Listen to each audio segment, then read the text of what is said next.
Olá, hoje o tema é doenças da coluna. Doenças da coluna pode te aposentar? Então você vai saber tudo sobre aposentadoria por invalidez e sobre auxílio-doença nas doenças da coluna, tá? Eu vou te falar quais são as doenças e quando elas podem gerar o direito a se aposentar ou quando elas vão te dar apenas o auxílio-doença. Então, vamos lá, para você que já é o nosso parceiro aqui, está sempre ligado aqui junto com a gente, deve já se recordar que eu prometi algumas novidades, não foi mesmo? E hoje eu vou colocar no final desse vídeo, fica com a gente até o final, uma pequena surpresa para você refletir. Vai ser um trabalho muito legal que a gente vai fazer juntos, ok? Então, eu apelidei ele de uma gota de sabedoria. É o que a humanidade precisa hoje. Então não perca isso, porque isso pode ser até a melhor coisa que você venha ouvir hoje, né? Tem tanta coisa ruim acontecendo por aí, então te convido para ficar comigo até o final aqui, tá bom? Vamos lá. Para você que chegou agora, eu tenho um prazer enorme em receber você. Espero que você faça parte dessa grande família. E é só se inscrever para isso. Meu nome é Lucas Gomes Gonçalves, eu sou advogado e sou estudioso das causas previdenciárias e das coisas do INSS. Ok? Vamos lá, direto para o assunto então. Todos sabem que as doenças da coluna comprometem as atividades de qualquer trabalhador. E apesar da legislação previdenciária exigir incapacidade total para o trabalho na hora de se aposentar, algumas doenças da coluna são graves. Tão graves que são suficientes para inabilitar concreta e permanentemente o trabalhador. Ok? Tem algumas doenças, na coluna que foram adquiridas ao longo de uma rotina profissional de tempos atrás. Foram anos de trabalho forçando e submetendo a coluna a grandes esforços e tendo a pessoa adquirido então uma doença por essa via, né, ao longo do tempo, dificilmente ela vai se libertar da doença se continuar exercendo aquela mesma atividade, é uma coisa óbvia, né? Então, agravada a situação da doença que lhe causou a incapacidade, que no início era uma coisa mais branda e se tornou grave e depois insuportável, fica então evidenciada a incapacidade permanente para o trabalho, para aquele trabalho que ele desempenhava. É uma coisa óbvia, olha, não se pode exigir, por exemplo, que um portador de hérnia de disco trabalhe na estiva, né, carregando sacos de cimento. Ou que um portador de uma doença grave levada à digitação continue digitando freneticamente até quando? Ele não vai suportar. Então, eu vou te falar agora de algumas enfermidades comuns da coluna, tá? Torcicolo, né? É uma forte rigidez no pescoço e pressão sobre os ombros, causada por vícios posturais. O mal pode ser crônico quando ele é persistente ou agudo quando isolado. Parece que é uma doença comum, né? Mas pode ser grave. Doenças nos discos intervertebrais, protusão discal ou discopatia degenerativa. É o rompimento fibroso ou distensão dos ligamentos, provocados pelo transporte de excesso de peso, por exemplo. Outro mal, hérnia de disco. A dor afeta do pescoço e vai até a área lombar e importa no deslocamento de parte de um dos discos intervertebrais, comprimindo nervos e causando dor intensa, insuportável. Dor lombar baixa ou chamada lombalgia, uma espécie de pressão ou dor na região lombar que pode ser aguda, episódio de travamento da coluna, a pessoa fica travada, né? Ou pode ser crônica, quando ela é permanente por mais de 12 semanas, é aquela dor contínua que não para. Então, um outro mal da coluna é artrose. Se trata de um desgaste da cartilagem, das articulações da coluna, que pode gerar limitações na mobilidade e uma dor severa. Outro mal, escoliose, é um desvio lateral da coluna que pode atingir uma série variada de vértebras. É comum que traga comorbidades como patologias no joelho e outros distúrbios ortopédicos. Vamos lá então. Quando, né, eu te falei aqui das principais doenças, e quando é o caso de aposentadoria? Qualquer doença dessa já dá aposentadoria? Como é isso, né? Bom, já te digo que vai depender do caráter definitivo da incapacidade ou não. Para a aposentadoria é fundamental que esteja presente o caráter definitivo da incapacidade. É por isso que episódios isolados de dor, ou embora eles ocorram com certa constância, eles sejam contornáveis, quando eles foram contornáveis com tratamentos medicamentosos ou pela fisioterapia, nesses casos eles não vão gerar aposentadoria, eles vão gerar apenas um auxílio-doença, né, durante o período que perdura o mal. A pessoa está travada lá da coluna, né, como todo mundo já deve ter tido aí na vida, né, e isso passa, né, então não é caso de aposentadoria. Legal. Entendido então isso, eu pergunto, como a incapacidade é analisada? Como é que é feita essa conta, né? É incapaz, está definitivo, como é isso? Podemos dizer que a chance de êxito de uma aposentadoria, nos casos crônicos de doenças na coluna, é muito alta. Se, de fato, a incapacidade afeta a vida diária do segurado.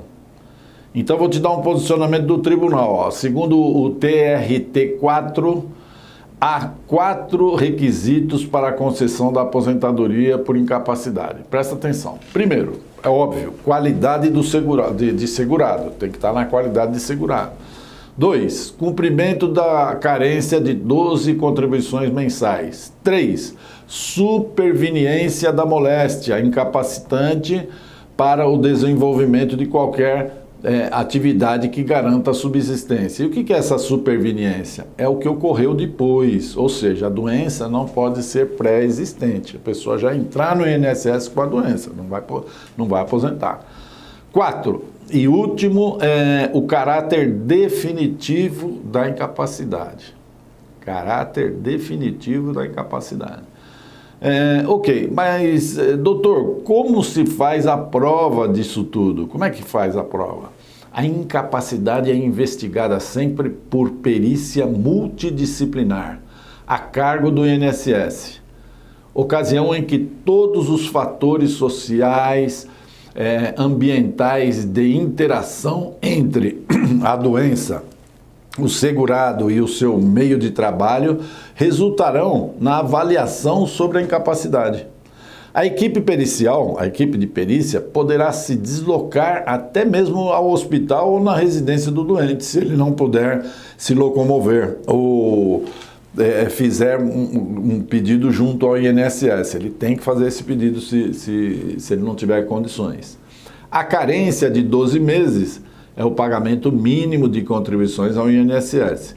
Ele só será exigido se as doenças na coluna não tiverem relação com o trabalho desempenhado e não decorrerem de acidente de trabalho, né? Nesses casos não precisa ter essa carência.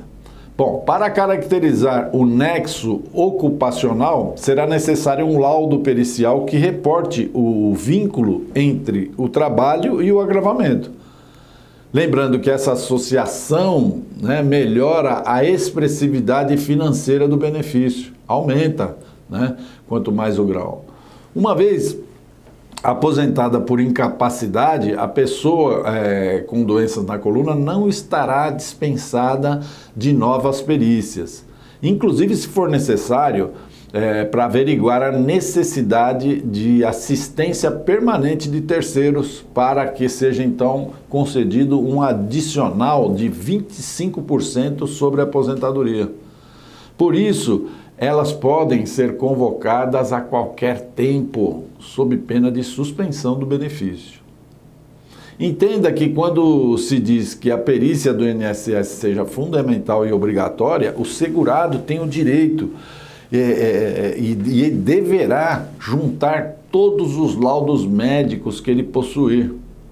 E no ato da perícia, tem mais, hein? No ato da perícia, o segurado poderá requisitar, inclusive, a presença de seus médicos particulares, médicos da sua confiança. Isso aí está na lei, tá? Bom, como já disse, todos os exames e laudos em posse do segurado podem ser apresentados para análise. É uma análise em conjunto, né, do quadro de saúde. Além do que irá ajudar, isso irá ajudar na fixação da data de início da doença e de início da incapacidade. Você pega um laudo lá de trás, lá ele sabe que você já estava com essa doença há X tempo, né? Então, para ajuda nessa contemporização de datas. Se o benefício é buscado na via judicial, o juiz analisa a perícia que ele mesmo determinou. Ele determinou que fosse feita por perito judicial da sua confiança, já não mais o perito do INSS. E mesmo assim o juiz não está obrigado a se apoiar exclusivamente na perícia. Ele pode considerar os elementos particulares trazidos pelo segurado, pelo interessado, como laudos médicos, tratamentos que foram feitos na sua vida e outras provas, como depoimentos que possam corroborar com a demonstração de como anda a vida diária desse segurado, de como essa vida foi prejudicada pela doença, né? São pessoas que conhecem ele que poderão levar ao juiz essas notícias, né? São avaliados os fatores de presença de sintomas ou intermitência deles, períodos de recidiva, afastamentos por auxílio-doença por mais de 15 dias, tipo de função desempenhada, a qualidade do ambiente do trabalho, circunstâncias efetivas do tratamento, acessibilidade, entre outros tantos elementos. O que deve ser efetivamente considerada é a incapacidade para o trabalho e para a vida independente, para uma vida independente, de modo que os impedimentos de natureza física em interação com as barreiras múltiplas obstruam efetivamente a participação integral do segurado em sociedade, ok? Bom, no próximo vídeo nós vamos falar sobre o adicional de 25% para aposentados por incapacidade. Esse assunto super interessante que pode colocar no seu bolso 1/4 a mais do que você vem recebendo. Então aguarde o próximo vídeo, ok? Vamos lá, são vídeos assim que você encontra aqui no nosso canal. Sabe por que você deveria se inscrever aqui no canal? Vou te passar essa ideia. Se você checar o conteúdo da nossa playlist, dá uma olhada lá em cima, playlist, clica lá.